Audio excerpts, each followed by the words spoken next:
Hey everyone, this is Rupali and welcome to aspiring teachers. आज का आप लोगों का सेशन है इंग्लिश पेडागोजी का। किसका? इंग्लिश पेडागोजी का आज का सेशन है आप लोगों का।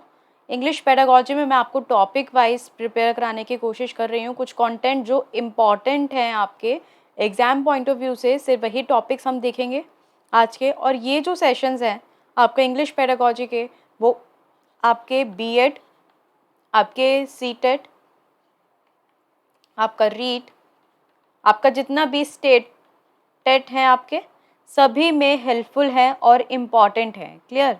तो आज के सेशन में आपका रीडिंग का जो टाइप्स ऑफ रीडिंग होते हैं, आपके टाइप्स ऑफ रीडिंग का, उस पर है आपका सेशन। जैसे कि अलाउड रीडिंग हो गया, साइलेंट रीडिंग हो गया, एक्सटेंसिव रीडिंग हो गया, इंटेंसिव रीडिंग हो गया आपका।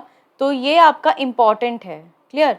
तो इसके अंदर हम सिर्फ इम्पॉर्टेंट चीज़ें ही देखेंगे, पॉइंट्स के अंदर कवर करेंगे और टॉपिक आप लोगों के सामने है। तो देखिए, स्टार्ट करते हैं अपना। टाइप्स ऑफ रीडिंग क्या होते हैं आपके, और ये इनसे जो क्वेश्चंस हैं ये आपके पेपर में पूछे जाते हैं, तो आपको उसे अच्छे से क्लियर करना है और प्रिपेयर करना है। चलिए फिर स्टार्ट करते हैं अपना सेशन।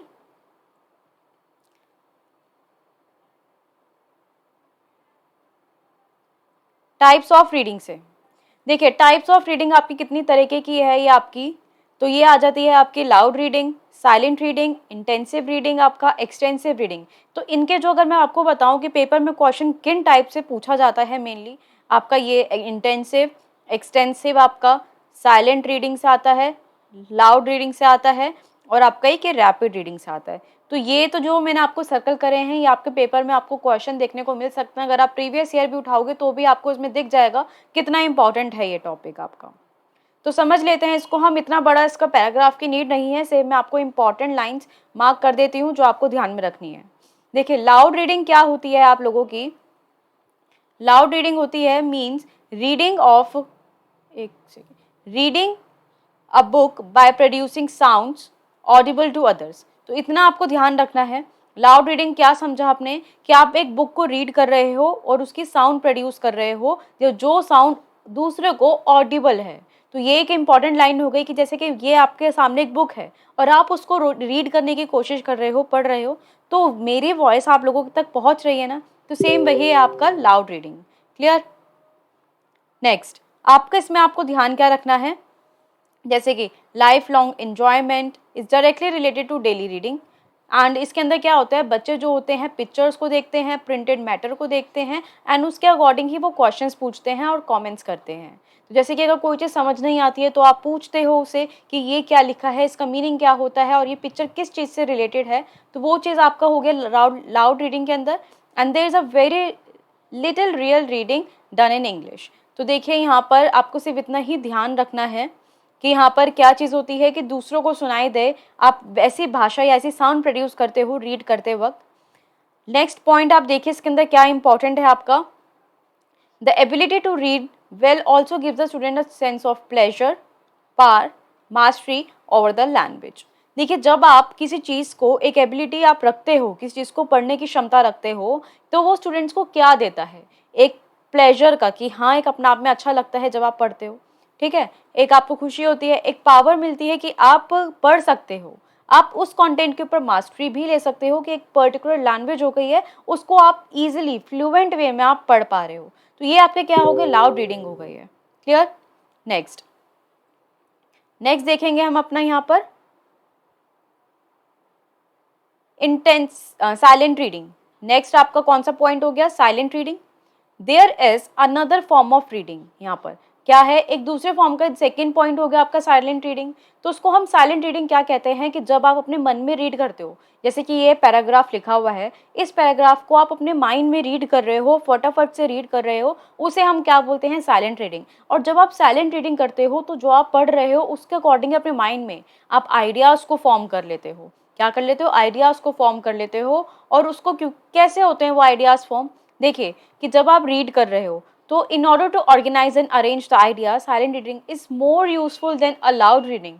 कि देखिए, जब मैं आप इसको, इस पैराग्राफ को बता रही हूँ, पढ़कर बता रही हूँ, तो आप तक आवाज़ तो पहुँच रही है, तो वो क्या हो गया आपका अलाउड रीडिंग हो गया।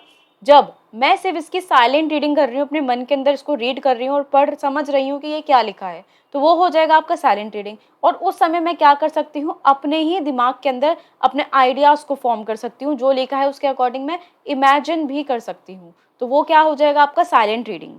Silent reading keeps the whole class busy and people work at their own respective places.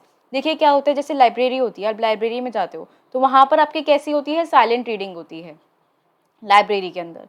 तो उसके अंदर क्या होता है कि जब आप एकदम सभी बच्चे बिजी होते हैं पढ़ने में, क्योंकि आप शोर नहीं मचा सकते हो या फिर आप कुछ भी किसी से बातें नहीं कर सकते हो, तो आप अपने काम में बिजी हो, और जो टीचर्स होती हैं वो भी अपने काम पर वहीं पर ही अपने रिस्पेक्टिव प्लेसेस पर भी काम कर सकती हैं। तो उसे हम बोलते हैं साइलेंट रीडिंग।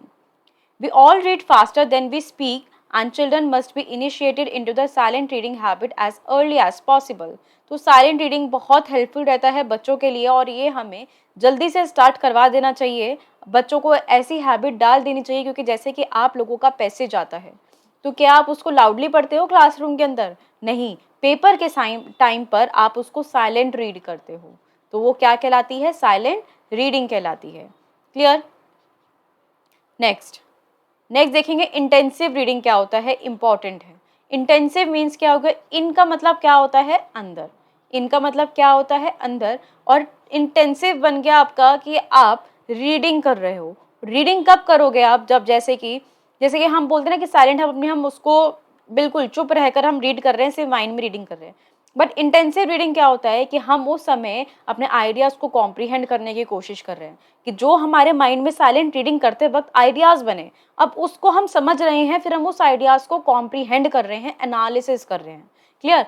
फिर उसके बाद फीलिंग्स को देख रहे हैं जो उसके अंदर रीडिंग मटेरियल के अंदर छुपी हुई है। जैसे अब पोएम पढ़ी आपने, एक बहुत ही टची पोएम थी, ठीक है, और उसके अंदर बहुत ही हर्टेड, जैसे कि जिसके अंदर इमोशंस भरे हुए थे, तो उस पोएम को पढ़ते समय आपको फीलिंग्स जो जुड़ी हुई हैं उससे रिलेटेड, वो आपने उसको कॉम्प्रीहेंड किया कि इस समय कि इसमें जो इस पोएम का पोएट है उसके अंदर कितना दुख है, उसके इमोशंस हैं, वो आप लोग समझ पाए, कॉम्प्रीहेंड कर पाए, उनके आइडियाज़ को आप कॉम्प्रीहेंड कर पाए, तो वो क्या कहलाएगा, इंटेंसिव रीडिंग कराएगा।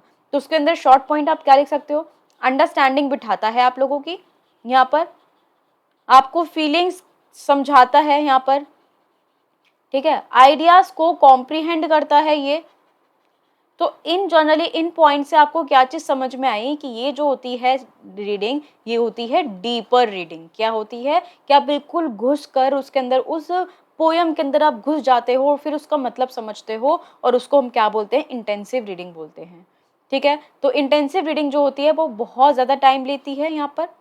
ठीक है, नेक्स्ट है, यहाँ पर आप ओरिजिनल सेंटेंस को कन्वे करते हो मीनिंग के अंदर, यहाँ पर कि जो सेंटेंस लिखा हुआ है आप उसको मीनिंग में, आप उसका मीनिंग समझ जाते हो कि वो मटेरियल के अंदर क्या चीज़ लिखा है, तो उसको हम क्या बोलेंगे यहाँ पर, intensive reading. And last point क्या है, जो रीडिंग होती है वो किसके ऊपर स्ट्रेस देती है, नॉलेज ऑफ लैंग्वेज की। जो लैंग्वेज लिखी है कि आपको उस लैंग्वेज से बेसिकली क्या नॉलेज मिल रही है, तो ये आपका इंपॉर्टेंट पॉइंट्स हो गए हैं आपके इंटेंसिव रीडिंग से। नेक्स्ट, एक्सटेंसिव रीडिंग क्या होती है। देखिए, एक्स का मतलब क्या होता है, बाहर, ठीक है, तो यहाँ पर बाहर है। अब जैसे कि एक्सटेंसिव रीडिंग की आप पढ़ रहे हो, तो बाहरी चीज़ों के लिए पढ़ रहे हो, कि जैसे कि आपका हो गया है खुशी के लिए, जॉय के लिए, हैप्पीनेस के लिए, कि आप बस जैसे कि हम नॉवल रीड करते हैं, हम उसके इतनी डीपर नहीं जाते हैं कि बस हमें अच्छा लग रहा है पढ़ना तो हम उसको रीड कर रहे हैं, हमें कुछ से कुछ इतनी ज़्यादा नॉलेज कि हमें कुछ फ्रेजेस समझ नहीं आते उसके अंदर क्या लिखा है, तो हम उनको जानने की भी कोशिश नहीं करते, हम उसको इग्नोर मार देते हैं। तो वो क्या होता है, एक्सटेंसिव रीडिंग। तो देखिए, ये जो होता है इसका स्ट्रेस जो होता है आपके मटेरियल पे होता है कि आप क्या चीज़ पढ़ रहे हो, ये इंटरेस्ट को क्रिएट करता है स्टूडेंट्स के अंदर। इसका मेन एम क्या होता है कि आपकी नॉलेज को एनरिच कराना by students adding to their experiences and information, कि जैसे कि आपको एक एक्सपीरियंस हो जाए कि आपने ये एक नॉवल पढ़ी हुई है, तो आपको एक हैप्पीनेस मिली, आपको उससे नॉलेज भी मिली कि उस नॉलेज में वो स्टोरी किस चीज़ से रिलेटेड थी। बट इसके अंदर आप जनरली फ्रेजेस को, उसके इडियम्स को जो यूज़ किए जाते हैं, आप उसके ऊपर फोकस नहीं करते हो, तो यहाँ पर क्या हो जाता है, एक्सटेंसिव मीन्स क्या याद रखोगे आप, बाहरी नॉलेज के लिए या खुशी के लिए या हैप्पीनेस के लिए जब आप कोई चीज़ पढ़ते हो, तो वो हो जाएगी आपकी एक्सटेंसिव रीडिंग। क्लियर? नेक्स्ट आपका आता है सप्लीमेंट्री रीडिंग। सप्लीमेंट्री रीडिंग क्या होती है, ये जो मेथड होता है टीचिंग का, ये supplementary readers is the same as a rapid readers, rapid readers की तरह होते हैं सप्लीमेंट्री रीडिंग। ये भी आप लोगों की जैसे लिखा है यहाँ पे, the function of supplementary reading is to supplement the work of intensive reading. ठीक है, कि जैसे कि इंटेंसिव आप डीपर नॉलेज ले रहे हो, तो यहाँ पर ये सबसे ज्यादा देखिए सप्लीमेंट कर रहा है, उसको ज्यादा सपोर्ट दे रहा है। तो सप्लीमेंट मीन्स क्या हो गया कि यहाँ पर आप एक्सटेंसिव से ज्यादा जुड़ोगे। किससे जुड़ोगे? एक्सटेंसिव से ज्यादा जुड़ोगे। तो आप सप्लीमेंट की एक तरीके का एक्सटेंसिव और सप्लीमेंट्री कॉम्प्लीमेंट बन जाते हैं आपके। ठीक है, कि इंटेंसिव को हटाता है ये सप्लीमेंट्री। कैसे हटाता है? कि यहाँ पर reading is the most important thing, क्योंकि हम रीडिंग के टाइप्स पढ़ने तो इंपॉर्टेंट ही होता है। तो यहाँ पे जो फंक्शन है सप्लीमेंट्री रीडिंग का, कि यहाँ पर इंटेंसिव रीडिंग के वर्क को सप्लीमेंट करना है, जैसे कि जिसके अंदर बहुत डिटेल प्रॉज लिखे होते हैं, आपके पैराग्राफ्स लिखे होते हैं यहाँ पर। तो ये जस्ट आप उसको फटाफट से रैपिड रीडिंग कर रहे हो, इसको ये क्या लिखा है क्या नहीं लिखा है इसकी इतनी जल्दी आप डीप में नहीं जा रहे हो। तो बस इसका मेन मोटिव यही है कि आप रीडिंग कर रहे हो। नेक्स्ट है आपका लाइब्रेरी रीडिंग। तो ये चला जाएगा आप लोगों के यहाँ पर साइलेंट रीडिंग से जैसे हमने पढ़ा था, it is private reading indulge in the sake of enjoyment और acquiring greater knowledge and information. तो जस्ट ये कैसा हो गया आपका साइलेंट रीडिंग की तरह हो गया। और जो आपकी लाइब्रेरी रीडिंग होती है वो भी आपकी एक्सटेंसिव रीडिंग कहलाती है, क्योंकि आप वहाँ पर एक सिर्फ जॉय के लिए पढ़ते हो। कोई नॉवल हो गया, कोई बुक हो गया, कोई एनसाइक्लोपीडिया हो गई है, तो वो सिर्फ आप एक हैप्पीनेस, एक इन्फॉर्मेशन लेने के लिए और एक सिर्फ एक खुशी लेने के लिए पढ़ रहे हो। तो ये आपका एक हो जाता है एक्सटेंसिव रीडिंग का ही एक तरीके से पार्ट हो गया लाइब्रेरी रीडिंग। नेक्स्ट आपका रैपिड रीडिंग, जो भी हमने पढ़ा। देखिए मॉडर्न टाइम के अंदर इस चीज़ की ज़रूरत है। कैसे? क्योंकि आप कम्युनिकेशन के आपको रीडिंग करना ज़रूरी है। The term communication indicates reading involves much more than the ability to pronounce and recognise the words.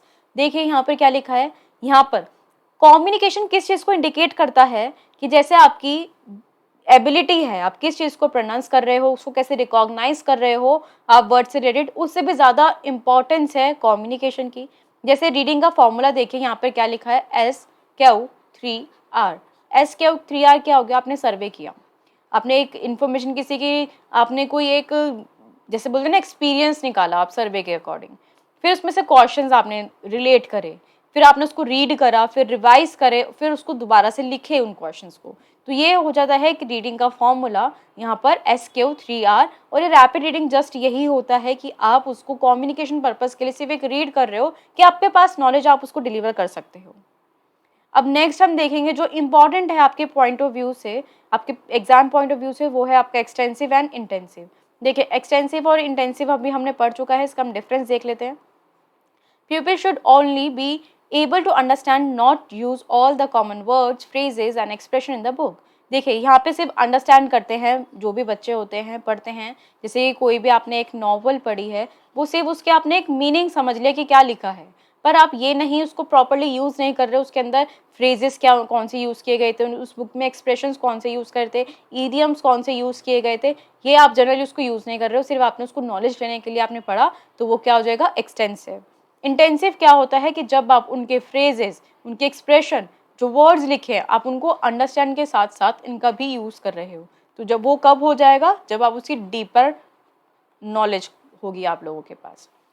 Next point देखते हैं, reading by people is silent and independent. देखिए आप नॉवल पढ़ते हो, तो आपको ये कॉमिक बुक पढ़ी आपने, तो वो आप इंडिपेंडेंटली पढ़ते हो, और साइलेंट वे की रीडिंग होती है, इसके अंदर बहुत ज़ोर ज़ोर से चिल्ला के तो नहीं बोलते ना, तो वो आपका हो गया एक्सटेंसिव।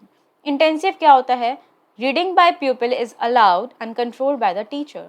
तो यहाँ पर देखिए इंटेंसिव, जब आप एक क्लासरूम के अंदर बुक पढ़ रहे हो, तो उसको आप लाउड रीडिंग होती है, जब टीचर बोलती है कि आपको इसे पढ़ना है, खड़े हो जाओ, पढ़ के दिखाओ, वो लाउड हो गया।